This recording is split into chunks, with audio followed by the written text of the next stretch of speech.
Good evening, English speakers. How you doing?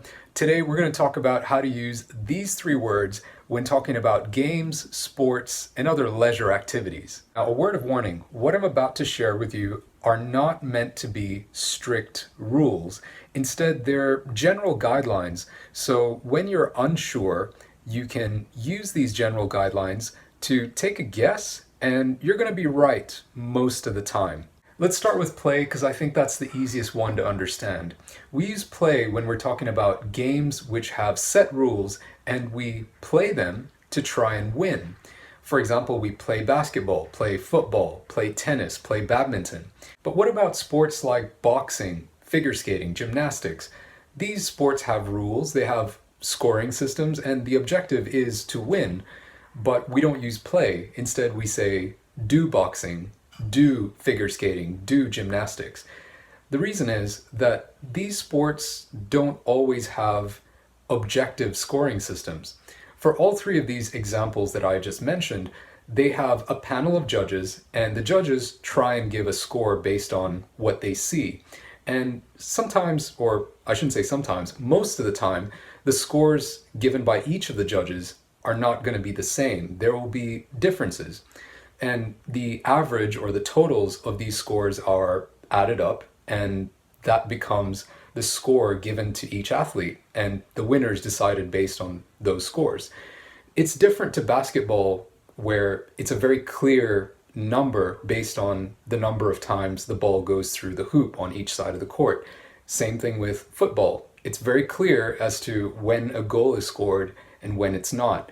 So in such cases, when we don't have an objective scoring system, we use do gymnastics, do figure skating, do boxing. And it's not just boxing. As far as I can think of right now, I think we use do for all other martial arts, fighting and combat sports. So do judo, do kung fu, do kickboxing, do Muay Thai, do karate.